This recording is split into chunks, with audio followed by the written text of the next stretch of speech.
Hello and welcome to Ginger Flix. Welcome, everyone. With your hosts, Josh and Joey. Two soulless gingers. Just going to talk about some movies. That's all we're here for. That's right. So if you've ever listened to the No Inner Monologue podcast, that's probably what you've heard me from. Josh has been a guest on that show once or twice. 3 times now. Oh yeah, you've hit number 3. I don't know.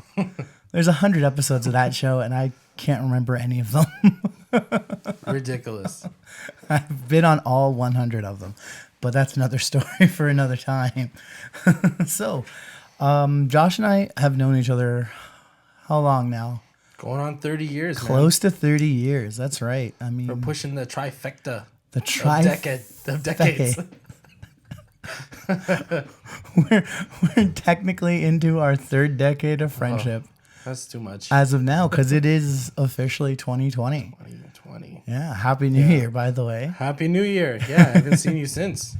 Mind you, it's only January 2nd. It's the first week of 2020. Here we are.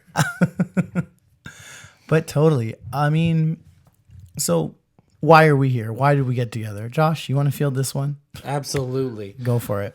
So, this is episode 1 of Ginger Flix. Episode 1. We're here to talk about a lot of things movies. Movies related, movie news. All things movies, really. All things movies, yeah. And this is something we've been wanting to work on for a number of years, actually. Finally coming together.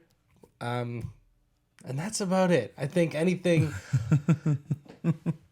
what is it? Relatable? Pop culture? All that good stuff? Yeah, but we'll be mostly sticking around to movies and other things like that. We might do a few TV shows and other things like that. Absolutely. I mean, Josh and I, growing up, have always had this huge love for movies. I mean, hell, we would basically, on weekends, especially when you used to be able to get free movies. Yep. That's another story and another thing altogether. But growing up, Josh was able to get free movies, and that was like every Saturday for us for a good 3 years. Yep. Or something like that.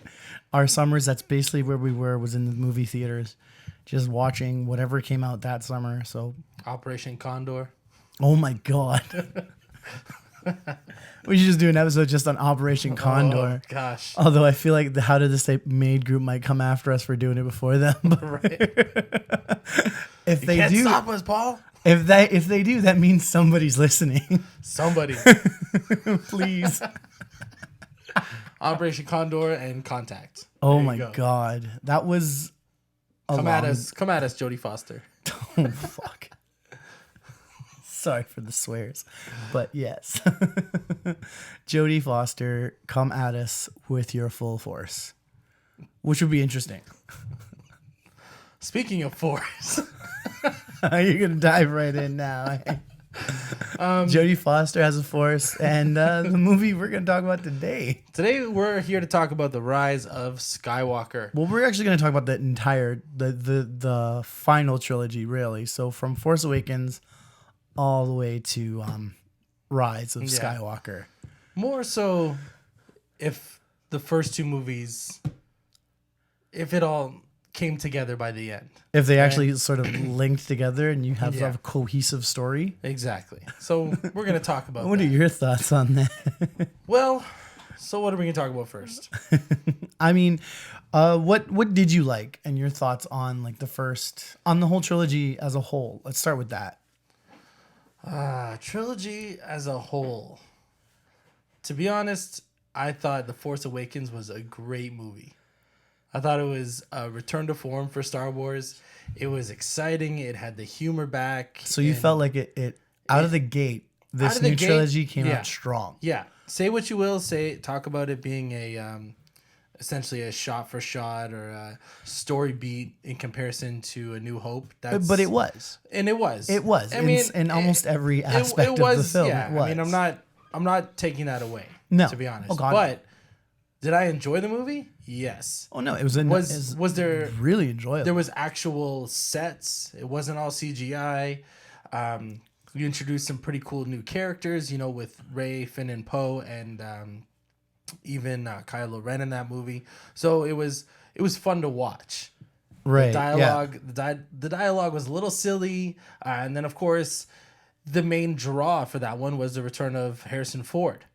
I mean, for me, Luke Skywalker was my favorite character, but having Han Solo, I mean, come on. But the whole big thing was the original cast was coming back. Yeah, the original cast was huge, coming back. right? That was huge. But when we got to the trailers, it was that Chewie, we're home line that hooked everybody. Oh, that was the line. Everyone lost their minds. If you were ever to get a photo of the room we record in behind me, because my roommate does a Star Wars podcast. Right.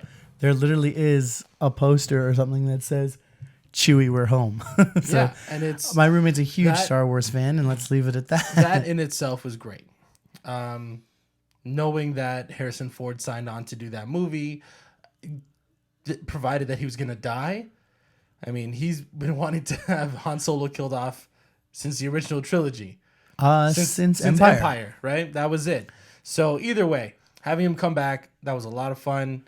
And so that kind of was the movie. And then you ended it. I wanted more Luke Skywalker in that movie, but you ended it with Rey and Luke. One thing, oh man, like that hyped. That was such a great ending. So excited for the episode 8. It hit all the marks, right? It hit all the marks. It hit all the marks. I mean, I really wish, because again, for you Game of Thrones fans or whatever, I just remember reading the big deal that Gwendolyn Christie was going to be Captain Phasma, and it was such a minor character. It was like, really, they kind of wasted. She was nothing. Yeah, she was not important in any way, and I was kind of like, well, that's kind of a bummer because she's a good actress, and I think they could have done a lot more with it. Aside from, I feel like it was more she was cast because she's just a tall woman more than anything else, right? Because she maybe had like one scene. I don't even remember if she had a decent fight scene in it or not. I honestly don't remember. Because I don't remember at all. Because I think she only had a few minutes of screen time. Yeah, I mean, she had that cool armor though. The armor was amazing. Why aren't all the stormtroopers in that armor? Or I get it. It's based off a rank, but I don't understand. Like, did she die in the end of it? I don't even remember. I think she did. Died, quote unquote, but they brought her back in the second one or the next one anyway. I don't remember if she died. That's the thing. Well, anyways, moving on to the second one. So, I mean, the only thing for me that they missed in the first movie was we didn't get to see Han, Luke, and Leia on screen together. And that was it. Yeah. Because I get you want to introduce the new characters, you want to make the new story about them, and that's of course. Cool. Yeah. But any fan, like, we all know that the prequels. Now, I would like to preface this before any of the people that do listen to this decide they want to destroy us in the comment sections. We aren't like super fans. We're more along the lines of the casual fan, so to speak. I mean, so I don't know. I personally do not know most of the canon. If it's all canon, like I've seen the movies, and that's the extent I go. That's me too. But I grew up like almost religiously watching the original trilogy. Oh no, we'd watch it all the time. Right? I had the original VHS. Watched those I don't know how many times. They were awesome. I remember seeing the original trilogy. Like even when growing it got up, re-released. Even growing up, I always found the original trilogy was way more enjoyable. And then I remember being excited when the prequels came out, and I just didn't think they were as enjoyable, and I don't know what it was. They were boring. I guess they were boring. That was it. I mean, come on. Yeah. In the Phantom Menace, same thing. In that trailer, when you had Darth Maul bust out the double-sided lightsaber, I thought that was the coolest people lost their minds. Thing that was ever. That was amazing.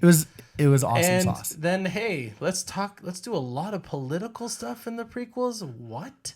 I get it, right? You want the Emperor to show his rise to power and all that, but what? That's totally.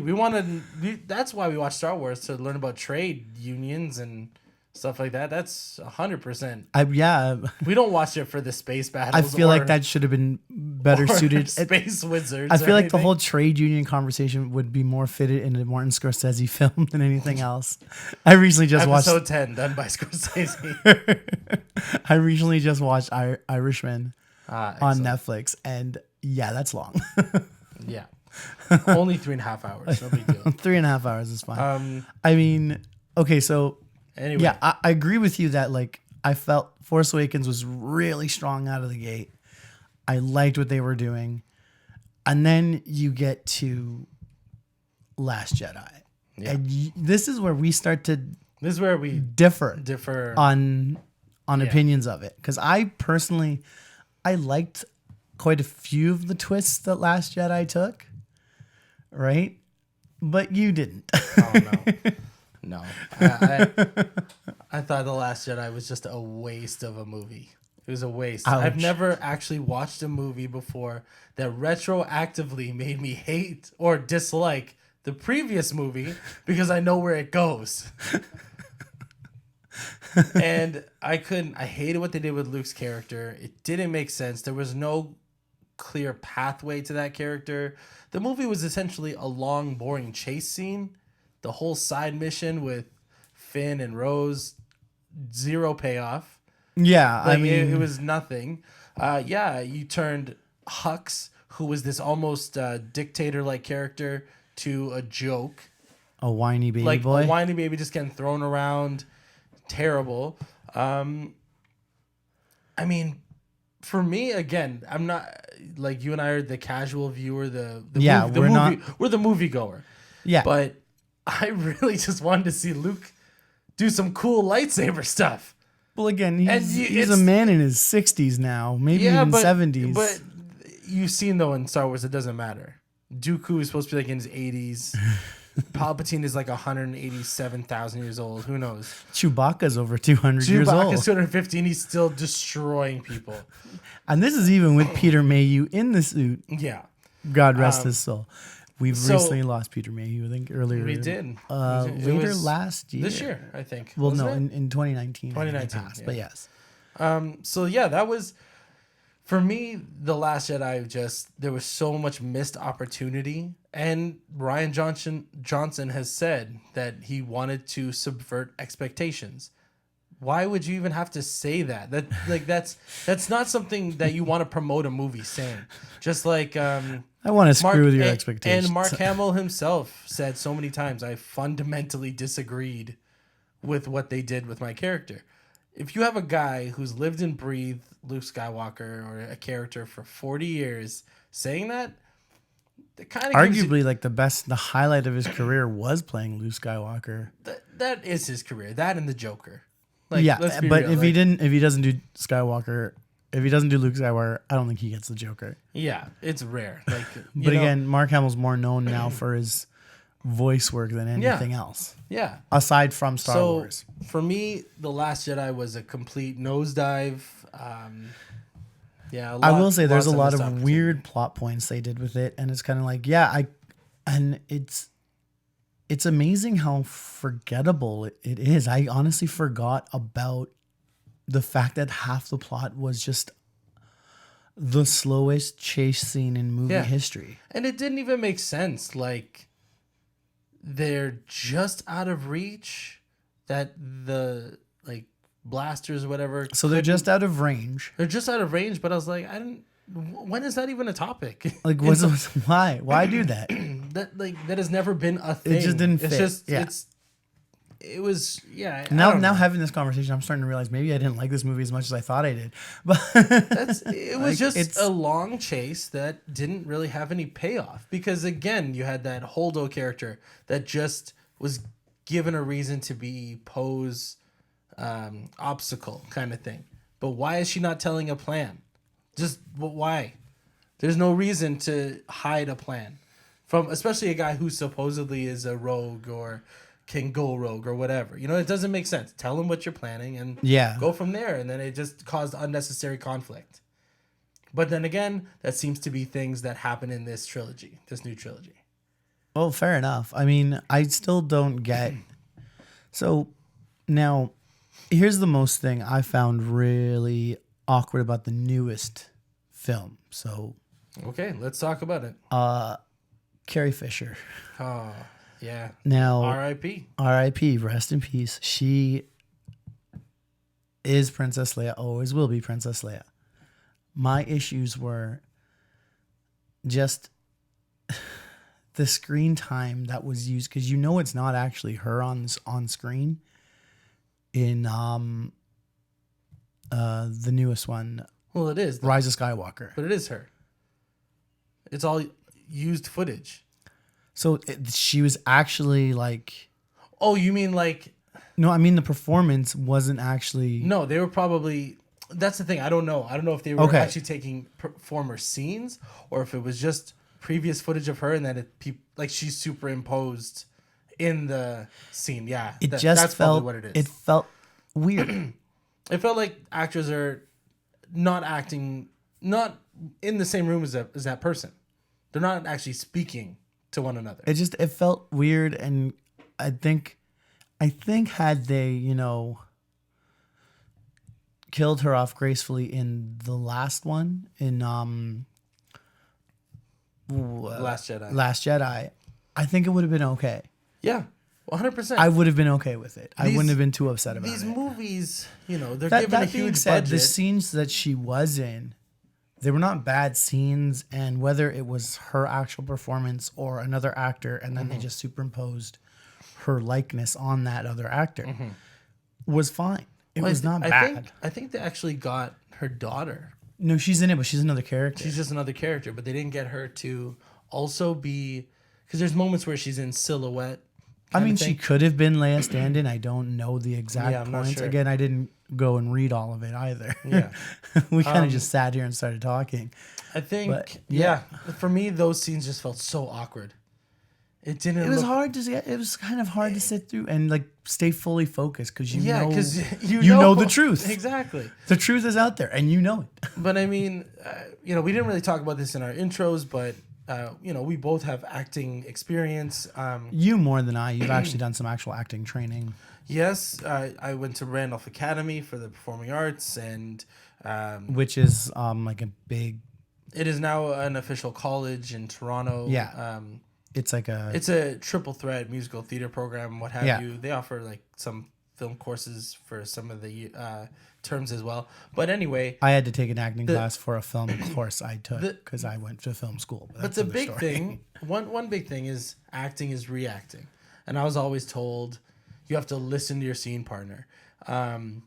And that is one of the biggest things I take in acting, is that you can tell when someone is actively listening to the way their scene partner is delivering a line, because you change an inflection, you change an emotion, you change an emphasis on a word, it changes your thought and it changes the way a line is delivered, and you can tell that they're not acting to a real person. At least for me, that's being so nitpicky right now, but so that's why I felt like this. But again, you have that training and you know what to look Yeah. for. So that's why I feel like and you know what? you would notice it more than say Yeah, the average person. moviegoer. Because I have seen people, reviewers, say, "Oh, I love that. I loved how they used her," and it's like, I loved the idea of how she was used. I didn't like the execution of it. Fair enough. But again, that I agree with you that these movies have so much money that they could have reshot a bunch of scenes in The Last Jedi once Carrie Fisher had passed. It doesn't make sense. You're running into a problem with this new movie. You should have let her go in the last one, even if you brought her back. But Well, no, there was literally a perfect opportunity in the last movie to Yeah. let her go. oh yeah, how did we not talk about that? Mary Poppins, her flying in. It doesn't make sense. That's never I did been not a know thing. the Force could make you fly. Didn't know. It didn't. How can she fly? But Luke Skywalker just he dies because he's tired. What? She got blasted into space and is not a Jedi. But he's tired and he just dies. Come on, ridiculous. But so anyway, getting back to the rise. Sorry to get you riled up now. Getting back to the rise of Skywalker. So we were talking about any likes, anything that we really liked about it. Okay, yeah. Let's start with you. What did you really like about The Rise of Skywalker? I liked the feel of it. I felt like it was more true form of an original Star Wars movie. It goes back to the old. The humor was better, I thought, in this one than the last one, because the last one was silly humor, like those like cell phone commercials. Can you hear me now? That was silly in the last. It was one. just bad humor. With this one, there was a little bit of banter, which was, again, it's more true to form for the main cast, and I appreciated that. I thought we finally got a real lightsaber battle. Right. And that got me excited. Because actually that fight between Kylo and Rey is great up until the end. But it's an actual fight. There's stakes involved. You can tell they're both a little emotional. More Rey than Kylo in that scene. So that was great. I love that. And you know what?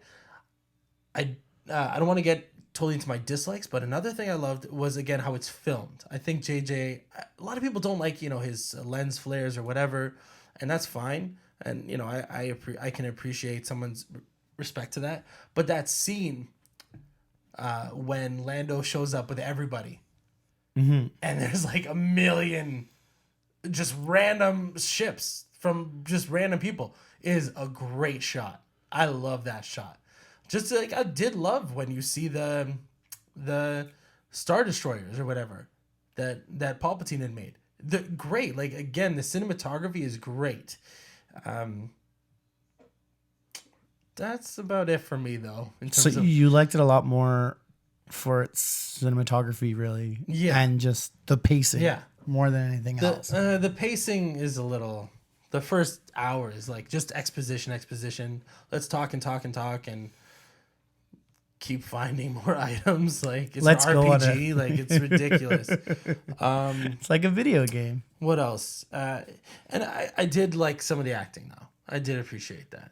I thought the acting performances were all pretty good. I didn't really see a weak performance between the main four, Finn, Rey, Poe, and Kylo Ren. I thought the acting was pretty solid. Well, I mean, anything I've seen Adam Driver in lately, I've liked. He has been amazing. Yeah. And probably will continue to be amazing because he is that strong of an actor. I will go with you. I say he was the best part of the movie for me. I think he's been the best part of this new trilogy, realistically, with his performances. He's actually been the only character I've been really rooting for. Like, only because he's the one. He's the only one with the real motivation. A real motivation and a real emotional journey throughout the entire trilogy. Exactly. People looking at it, he had the hero's journey almost. He actually had to struggle with killing his father in the first one, trying to embrace or fight the dark side, and then the second one trying to be neither really and just going off on his own, and then this one kind of coming back. It was actually an arc. His was the proper arc. I really think I would have really liked it more so if they followed him more than Rey. Yeah. I mean, if you go looking at it, Rey follows that arc of their archetypal hero. Mm-hmm. But Kylo Ren is a much more interesting anti-hero when you think about it. Because of the fact that he already has this dark part of him that you kind of see off screen. Mm-hmm. And now you've hit him at this point where he's at the height of, realistically, his powers. Yeah. And he's still struggling with this past of what he's done. Yeah. And and the big payoff, realistically, is him coming back. And I'm kind of, to give a spoiler alert, kind of just bummed out that he does end up dying at the end of the movie. Yeah. I mean, there was just so much more to there's a much more meat and potatoes, so to speak, with his character. It would have been better if, I don't know how to make this sound okay. No, don't make it sound okay. But if Rey died, if Rey was the one that died, and you finished with Kylo Ren being alive. So you're like, saying, if one of them had to die, not saying, because to be honest, neither of them had to die. I don't think any of them. I don't think either of them should have died. I'm kind of annoyed that one of them did die. Yeah, they could have walked out. It could have been both of them there on Tatooine, seeing Luke and Leia, and then they look at each other and they're like, "What are your last names?" Skywalker, and it would have been fine. Like, it would have been totally fine. It would have worked as a nice fairy tale ending, so to speak. Like, in a way, yeah. But again, actually, I don't like that they're even a couple. I don't like that. Why do you set up, like, Finn was set up to be the love interest in the first one. That was it. And then they scrapped that in the next one. Then they sort of scrapped it, but again, he was still interested in her, but Rose was interested in him. Yeah. And then kisses him, and you're like, what? Why? But you can tell, like, even in The Last Jedi, when he hugs Rey again, it's like, dude, that's not a friend hug. Like, you can just tell. Like, because John Boyega is a pretty good actor, too. Yeah. And he sells it. And then same thing in the third one, it's when they're sinking in that quicksand. Come on. They brought in quicksand in the movie. That was the one thing we were all worried about as children. You're still worried about it. I'm like, we don't live anywhere near sand. I know, in the GTA, quicksand. We live in Toronto. Any sand that's around has been put there by like man. Like there's no natural like sand deposits anywhere near us. Ridiculous. But that's You're the same still thing. worried you're gonna bump into quicksand, aren't you? Look under your chair. No. Taking my kid to a playground, all of a sudden it's quicksand in the sandbox. No, not again. But that was it. I think so. Same thing. You get to the Rise of Skywalker, and again, Finn is still interested in her, and it's like, okay, but then you have another girl who's interested in him again. That stormtrooper girl, and you're like, what? That doesn't make sense either. Maybe just Finn just gets around. Maybe. So I don't know. I don't know. So that's why I didn't buy the Rey and Ben relationship. Okay. I don't know. I didn't feel like there was. I didn't feel the chemistry, to be honest. I thought it was a little bit, no pun intended, but forced. But Yeah, welcome. I mean, yeah, I agree with you there. It could have been executed a lot better. Another thing. Now, does this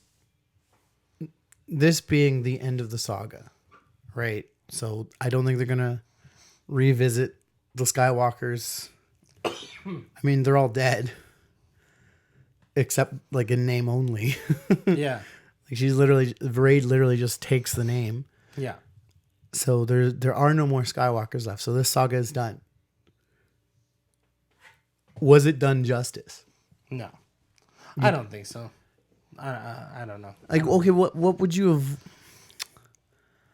have wanted them to do better, or at least what would you have added in to make it better? Because it's quite evident that this trilogy would have been a lot, I want to say, better executed if J.J. Abrams at least written all three of them.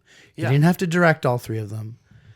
Mm-hmm. Could have at least written it. I mean, because even the prequels are a little bit more cohesive. Yeah, they're a clear story. Like the thing with the prequels is you knew exactly where they're going. You knew what the end was going to be. Mm-hmm. You knew the end was getting Anakin to become Darth Vader.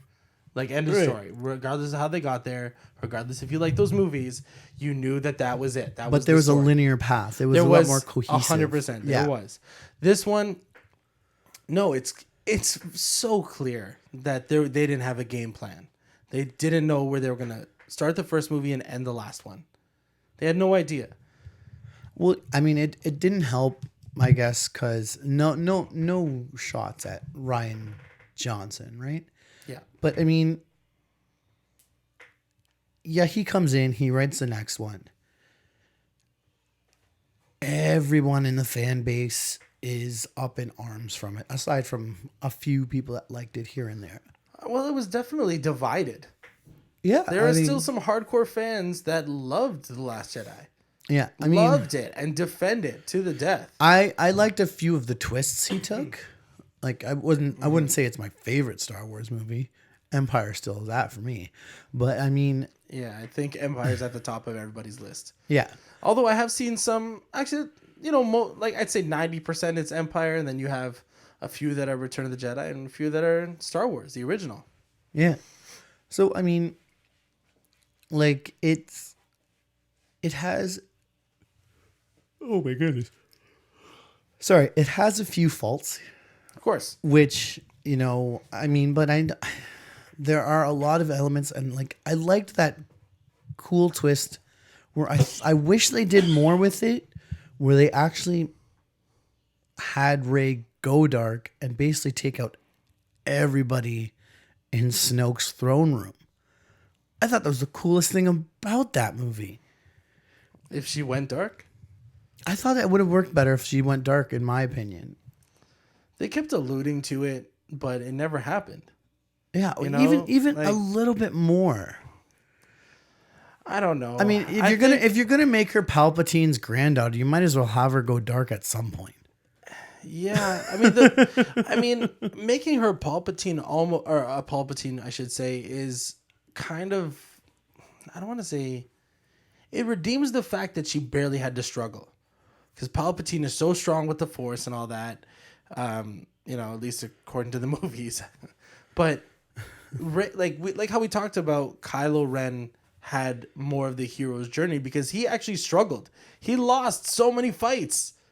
And then he finally sort of wins one against Rey in the new one. It took him the third movie to do it. Yeah. Where she won every time.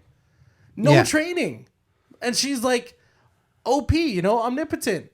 Like, it's crazy. That doesn't make sense. If you look at the original trilogy, you look at Luke, he is the hero. And he's got the classic hero's journey. He starts out naive. He gets called on this journey or whatever. Family deaths, that kind of thing. He does succeed with the Death Star, but that's not a single villain. That's just like he didn't actually have to. He was the best pilot in the fleet. He was the best pilot in the fleet. Yeah, and he did have a little bit of training in that movie, very small. But then the second one, you see him as this cocky, brash, like he wants to train, but he's losing. Like his training isn't going well. Like it's okay, but there's so many lessons that he's failing at. That he hasn't learned yet. And then even by the end of the movie, he does exactly the opposite of what is told to him. And he goes and takes on Vader and loses. Not just a hand, but he loses the fight. Right? Yeah. And that's why the ending is so dark. He fails. They fail. In Empire, they fail. And then even the third one, he's gone from the cocky, brash hero to a more calm, collected, wiser version of himself. Because he's learned from the failure. But he still has that moment like, I don't know if I can do this or whatever. And then again, he goes on this suicide mission basically to go to the Death Star and try and turn back his father and face down the Emperor, like the two most evil people in the galaxy or whatever. So you saw his full journey, where Rey has had none of that. They kind of started her off this orphan scavenger. They started her almost on the same journey as Luke. But it was like, surprise, no training, you're already amazing at things. I totally forgot, but someone said somewhere online, like she fixed something in the Falcon that Han didn't know. And I'm like, that's his ship for however many years. It's like she was better at everything that people were already good at. Yeah. And she, without trying. And it's like, people love Rey, and like, okay, that's cool. But they get upset when she struggles. And she only struggled kind of in this movie. And it wasn't even that much. And it wasn't that much at all. Yeah. She again, this movie she was OP like crazy. Healing people, Force lightning, all these things that you never saw in Jedis or even Sith or whatever. Or in any of the other films. Again, we could be wrong. It could be canon in some form or another. I don't know. Well, in The Mandalorian, which is a great series, yes, you see Baby Yoda do the healing. He does the Force healing. But you're kind of led to question, is that the Force or is that race? Because we don't even know what his race is called. Right. And you know that Yoda is amazing in the Force and all that. But is that just because their race is so in tune with the Force that they can do it? Or is that something that their race can do just naturally? Right? So you don't really know why he can do these things. Where Rey is just, well, I've had a little bit of training now and I'm even more powerful. Or is it an attempt to fix a possible plot hole? In the new movie. Possibly. Because I read that too. Possibly, yeah. And you know what? I could agree with that. It's but like, it's still, someone, I read it somewhere. I can't remember where I read it, where it was like, yeah, it's going to be in this episode of Mandalorian where there's a part of it that connects to the new movie. Mm-hmm. Right? Because this is before Rise of Skywalker released. Yeah. So I don't know. I mean, I feel like that's most likely why it was done in Mandalorian 100%. to possibly fix a probable plot hole that they had. So what do you think? Do you think this is a good ending? Exactly. Exactly. That's the thing, man. It's not. I said this to you earlier, and I really truly believe this, and you kind of called it like a cop out. But I think these movies would be considered better if the original trilogy had not existed. Yeah. Well, right? I mean, that's because the original trilogy sets up canon. It sets up the universe. Well, the thing with the original trilogy does is just it's such a high bar. Yeah. And it's not without its flaws. Come on. No, Ewoks. I love the Ewoks. I love Return of the Jedi. But really, you have it's got quite a few plot holes in it. How the fuck do the Ewoks beat the Empire? I still don't understand. You know, and I love it. I love that though. They're throwing rocks and using logs to destroy those AT-ATs or whatever they were, the walking machine guns. I don't know what they're called. Yeah, they do that in an episode of Mandalorian anyway. Exactly. Yeah. They were fun. I liked a lot of cool things, but it did have a lot of things that just didn't pay off. You know, like with the whole, how the hell did Maz get Luke Skywalker's lightsaber? How does that happen? Yeah. No. Don't know. Doesn't matter. It's not important. Not important. You know what I mean? And yeah, I kind of feel like there are a few things that could have been executed a lot better. But here we are. Here we are. Yeah.